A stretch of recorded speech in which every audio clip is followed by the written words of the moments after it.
Welcome to People First by AllVoices. I am your host, Jeffrey Fermin, and we are once again joined by the lovely Rebecca Taylor of SkillCycle.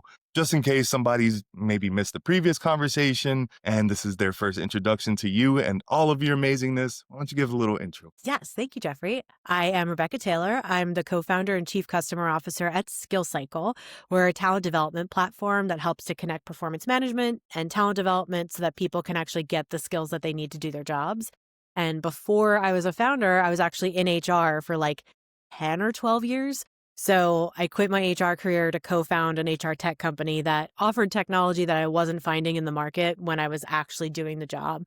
And so a lot of what I get to do now is like work with our customers, work with our product team, work with folks like you to make sure that we're talking to the right people, that we're getting the right messages out. And so I'm just really happy to be back. Thank you for having me. Yeah, and oh my God, you said 10 to 12 years. We were just talking about how we're seasoned nowadays, We're and experienced. we are experienced, and we start kind of like thinking about all the years past and where we're at right now. And funny enough, before this call, we were talking about just athletics and how we aren't spring chickens anymore. Yeah. So kind of loosely ties into today's topic, performance and performance management, though not athletic around the workplace, right? So yeah, let's talk about redefining performance and how we can build managers that like drive growth, Yeah. specifically with employees. So let's just get into it. Why has performance management become such a, I guess, like dreaded phrase among employees, and how do we change that? Yeah. So a lot of the reason that people hate the term performance management and hate the performance management process is because historically it's been happening kind of outside of how someone actually does their job. So when you think about performance reviews, performance management, you think of like the annual diary entry that you write about yourself or your direct report that says like, Jeffrey did great on this thing. Maybe he could work on this one specific thing. You laminate it, you have the conversation, you move on. It's sort of this, I call it performative management. It's kind of historically how it's always been done. And it's been sort of dreaded because it hasn't added a lot of value to the employee experience and to the manager experience. And it's been very much focused on the past. So it's sort of like a recollection, a compilation of work and activities and things that you've done over the last year, 6 months, whatever it is. And it's looked at as a conversation. Your performance review conversation is sort of historically been seen as like an ending. It's like, okay, we're now finished with the performance review process. Let's end this and move on. And the way that I really think about it, the way we think about it at SkillCycle, the reason we do what we do is because we really believe that performance management should be an ongoing process and that those conversations should be the beginning of the conversation. And that, coming out of a performance review or coming out of a performance conversation, it should really be focused on what do you do about this feedback? How do you put it into action? How do you build a path to build skills, to grow in this job, to grow in this company, to grow in your career? And the mindset shift of thinking of it as a past, reflecting on your past, shifting to finding the way forward and making it future focused is sort of the inflection point that we're really kind of embracing right now. And I feel like there's so many different ways of going around performance reviews too. Do you find one that's more effective than one another? I mean, I've done ones that are just very like point based and they say like, oh, you hit 4 points, this is good, and 1 point is bad. Done ones where you've had to fill out these lengthier forms to describe what you've done. That's just speaking as an employee, right? Like, Yeah. what have you seen on the management side that works, and what do you think is more effective? Yeah. So what I think is like more effective is sort of, I'm biased because this is how we do it. So we know that we see that it's effective is capturing feedback in the moments that they're happening, in the moments that things are happening, and honoring different formats of feedback. So what I specifically mean is like, usually when you've done a performance review, it's like a survey that you fill out or an assessment that you fill out that's triggered by either a Google form or a platform you might be using, whatever it is. And it's, maybe you're doing ratings, maybe you're writing free form, feedback, but it's at that point in time filling out this survey. What's more beneficial is being able to kind of log feedback in the moment that it happens as you're doing your job. So if it's like, hey, Jeffrey, you had a really good idea by bringing Rebecca onto this conversation. I want to log that as showing innovation and, a go-getter attitude. So I want to be able to say like, oh, let me, tag this as something that I want to store for Jeffrey's performance evaluation whenever it's time for me to kind of have that conversation with him more formally. So collecting that feedback in the moments as they happen actually makes the review you're able to do more accurate, because it's not just based on stuff that you did most recently, good or bad. It's based on sort of a compilation of all the things that you've done, good and bad, throughout the course of the actual review cycle that you're looking at. And it's like it gives you the chance to think in shorter bursts and to have very tangible examples of what it is that went well and what didn't, because you're giving feedback based on something that you're observing, and it's observable behavior. And it's not just, I think Jeffrey's a go-getter. It's, this is an example of a time that he did something that showed a go-getter behavior. And that's what makes it really effective. It gives it that context. It gives it that moment to kind of collect it, again, where and when work is happening, instead of trying to figure it out down the road. Now, the conversation or the questions that we always get is like, well, what if you have to have a formal review process? There is value to a formal review process when it's done properly, but that review, that performance review process should be based on feedback that someone's gotten over the course of time. So not just, not just recently, not just filled out in a survey that they're doing now, but again, it's a compilation of all that ongoing feedback. And then the formal conversation can really be done as a growth moment and as a, here's this compilation of all of this stuff that you've done. Here are the strengths that I want you to keep building. And here are those areas of development for you to work on. And here's ways that you can work on it that will attach to goals and objectives that you have, because all of it is sort of happening within context of how this person's work is getting done. Well, and I think for any content creators in the HR tech space, if you want to really improve and like look great in your performance reviews, I think you gave away the secret sauce. Invite Rebecca to your show, to your Yes. vlogs, right? Like, is that example something that's happened before? Has anyone ever said, hey, thanks, like, I brought you on to like do a webinar, and everyone was just like, yeah, you made us look so good, and they wrote in my performance review? I'm just curious. I think they should. It hasn't happened to me, but I think they should. I think that it's like celebrating different wins from all of the teams that you work on is important. You know what has actually happened though? I've had people so the way that our platform works is like you can add feedback from multiple different sources. So we've actually had people take screenshots of texts that they've gotten from like either customer emails, or if they have like gone and done keynote conversations. If they get feedback that's like, hey, you did a great job, or your thoughts were really succinct, or, people do actually text like great job on those things. You can upload those screenshots into our platform and it'll kind of add it as part of your ongoing feedback too. So like those like little ad hoc moments with random points of feedback actually should count for something. It's great because it's like, it's not really something that's formal or should be formalized, but like it happens, right? Like somebody does a great job and you just want to commend them on it. Yeah. And it's like, oh my God, you can have a way of like putting it as a part of the overall like performance review experience or the Yeah. feedback experience, saying like, wow, this person's crushing it over here. So I like it. Yeah. And not everything has to be that formal. Like when you think about it, yes, some people tend to just have more formality in the way that they communicate, in the way that they are, that is a way of communicating that's, as something that people do. But I don't know, I think that most performance processes and most HR things in general just feel so formal, where that's why they feel so disconnected from how people actually work. So like I've seen people where they talk to their manager with one specific tone when they're actually working on something, right? Like they might roast their manager when they're working on like a contract together that they're trying to like figure out, right? Because that's like that's their dynamic, that's their whatever. But then they go into performance review and it's like, well, hello, so and so person, this is what this is. It's like it gives us this awkward formality when it's just like it's all kind of living and happening as we're doing our jobs and as we're working, and not everything has to be super formal, because it's when you make it super formal that it feels a lot more complicated. And judging by your experience, I feel like I already know the answer. What type of workplace do you like, and what type of workplace do you think most people would prefer? Was it one that's kind of more formal, or is it one that's a little bit more informal? I feel like society just as a whole has strayed away from being so cookie cutter and corporate. Maybe that works for some people, maybe it doesn't, but I'm just here for an opinion. I want to hear what you have to say. I think it very much honestly depends on the person and the company culture. I don't think that there's just one formal or informal way to kind of approach things. But the thread that I would say is sort of more of a call for what people need and want now is more authenticity and more transparency. So I would think of it in that lens because when you look at it as transparency and authenticity, it's like, don't give me the buzzwords about my performance. Don't give me like the shit sandwich, right? Like the good thing, bad thing, good thing. Just tell it like it is so that I know kind of, this is what I did well. This is how I can work on something. There's less of a bullshit filter now. And however that can be interpreted, whether it, is communicated in a more formal or an informal way, it's really just about making it clear, specific, and not fake, I guess. Keep it real, y'all. Yeah, it's not that hard. We're all just humans.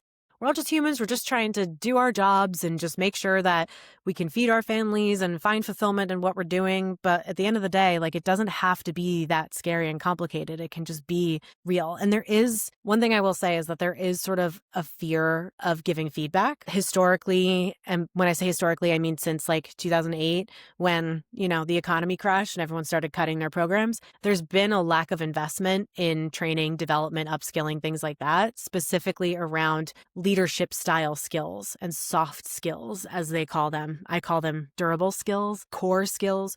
But, giving and receiving feedback in and of itself is a skill. And people do have a lot of fear that they're going to say the wrong thing, or that things are going to be misinterpreted, or that people are going to be offended. And what does happen is you do see, and I think we've talked about this, is like, I think this comes up in some data in AllVoices, right? Is like you see this fear of giving feedback. And so it bubbles up where people are like, I don't like my manager telling me that I'm not performing, or managers saying, I don't like having to tell this person that they're not performing because I'm afraid to tell this to them because I don't want them to get mad at me, or I don't want them to find something that is wrong in this. And that is sort of this core thing that we're really building into how we're trying to help people get better at that. It's about embracing what's uncomfortable because you have confidence in the tools that you have that guide you how to get there. So, for example, our tool might say like, this is feedback that you have to give to this person. Here's how you can frame it. Here's how you can have this conversation. A lot of times it's helping people feel confident in not just what the feedback is, but how to say it. But it is this sort of fear of feedback that people have historically had that's led to this sort of frustration where employees feel like they don't get told how they're doing, managers feel like they can't be honest with their employees, and then people are getting let go for poor performance and they had no idea that they weren't performing well. So that's sort of when I can really like nerd out about that specific thing, it's like getting better at being real in feedback and being able to receive it better and being able to deliver it better is a really, really, really important skill for us to master in order for any of us to keep going. Very well put. And you brought up a lot of interesting points. Back in 2008, things were a little rough and maybe there wasn't that much investment in this space. Now we're in the AI era and like there's a lot of hoopla going around, a lot of doom and gloom. And we don't know where the future of work is headed, or right now it's kind of like in this hazy place. So I have to ask, where does AI help or even hurt the way we evaluate and develop people? So help or hurt depends on how you're using it.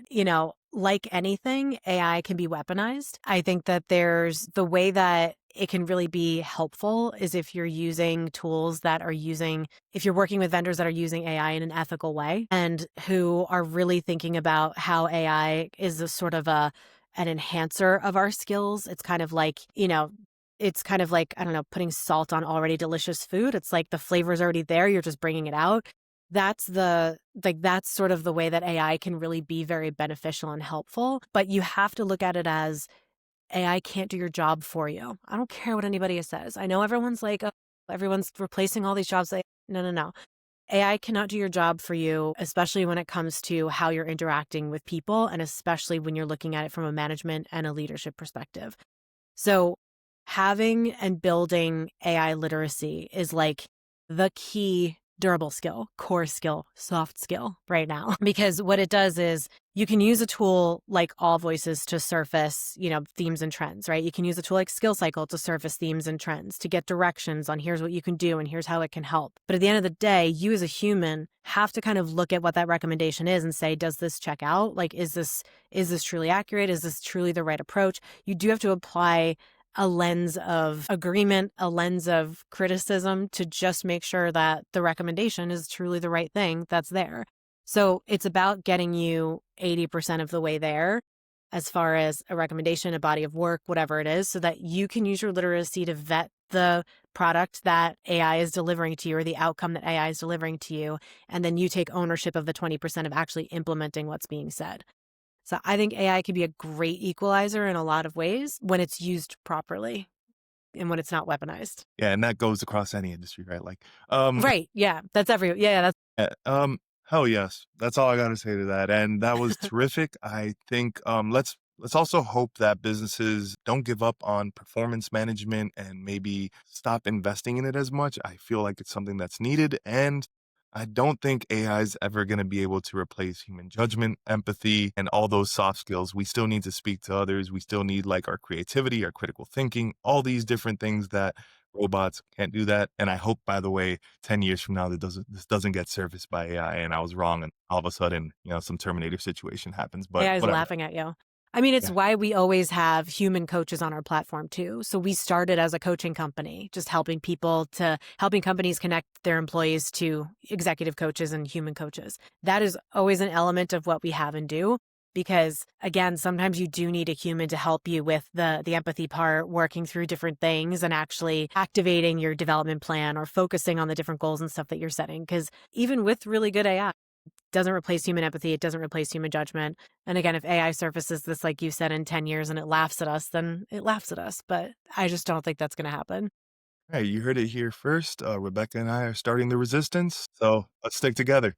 It's coexistence, you know? It's like, Yeah. let's exist together. Love that. Yeah, any more notes? I mean, maybe some specific skills managers should be developing right now to Mm. maybe drive performance in a supportive way for employees. Like, just any last little nuggets you want to leave us with, and we could go on and read some more AI blogs after this. Yeah, yeah. So, I mean, the most key skill, honestly, that any individual, any manager, any leader, any HR person needs to really keep building and master is change management. And I know that it's not a sexy term. I know that it's not an exciting sounding thing, but it's basically the concept of seeing that something needs to change, putting together a plan to change it, getting buy-in from the people around you, validating your theory, validating what needs to happen, and then communicating that change consistently and effectively. We live in a time where things are changing constantly. Like we work with organizations who are resetting their big goals every quarter. So it used to be you have your annual goal, now it's quarterly goals. Some are even shifting to monthly. So like being able to build that change management skill and that adaptive mindset and that agile mindset, those are the things that are really, really, really critical and important for everybody to keep on building. And that is something that, theory is only going to take you so far. That's why we always focus a lot on just action and having actionable things to practice at SkillCycle. That's kind of our differentiator and how you get your development plan. And it's like, here's action steps that you can take because it's the practice of these things that actually build the skills for you. But getting comfortable with change, getting comfortable with navigating change, nothing is sacred. That's the main skill that I'm just going to beg and plead that everybody really focus on building. I've just read American Prometheus. Oppenheimer's probably one of my favorite movies. The fact that you just quoted it, it's just like the cherry on top for this conversation. I I try. I ha try to bring the references. I loved it. Yeah, I have to sneak in one more thing. Are there any phrases that you feel like have become outdated? I'll give you an example. I hate human capital. I hate the fact that it feels so corporatized and like we just look at people as like numbers on an Excel sheet kind of phrases. Mhm. Let's have some real quick hot take to close this thing off. Do you have any other phrases? Performance management kind of has become a dreaded phrase in certain places. I think human capital is one, but can we Yeah. get rid of another HR or labor phrase? War for talent, please. Can we Ooh. please stop the war for talent concept? Because it's been around forever. It's about, kind of started with tech companies all competing for the same 5 engineers and paying them exorbitant amounts of money and all this other stuff. But talent is a subjective term. People can thrive in different types of organizations and in different types of cultures. Just because you did well at one company, it doesn't mean that you're going to do well at another company. It is all about how that company supports the talent. War for talent is one of those things that it puts the concept on the individual employee to be a silver bullet to solve any problem that your organization's having. And I think it is bullshit. It is about the organization has to have the right structure so it can identify the right talent and the right people to tackle these very clear and specific projects with tools and resources that they supply them. No one is more talented than the other when it comes to that kind of stuff. So can we please kill war for talent? I'm going to That's where I'm gonna stop. separate podcasts around that. Yeah. I also hate wartime CEOs. Let Yeah. be for real, people. Like, come Mhm. on. But I also hate what's the one? Knowledge workers, right? Like, yeah, I get it. Yeah. It sounds a little pretentious. I feel whenever we're just Yeah, it calling does. ourselves like knowledge workers. Like, no, we somebody doing hard labor. Well, could be at a restaurant, frontline workers, whatever you, however you want to phrase them, is not. Yeah. I don't know. The My fact plumber's that a is a knowledge knowledgeable worker. skill set. What's that? My electrician, they are knowledge workers. They know a lot more about a lot of stuff that I do not. That is incredibly important to my life. So, Oh my God, Rebecca, we could talk forever. I enjoyed just talking with you today, and likewise. let's spin off and do our own lifestyle blog. We Yes. could talk about aside from performance management, performance in Pilates and yoga, which is something we were discussing right before this. That will probably get leaked somewhere on LinkedIn. We'll push all that stuff out there. That's a whole separate conversation for another day. But can't It'll be thank our you enough side for. hustle. Well, yeah, we'll make it happen. Can't thank you enough for chatting with me today. You are absolute joy. Likewise. Thank you, Jeffrey. Thank you for having me. Righty. Bye, everybody.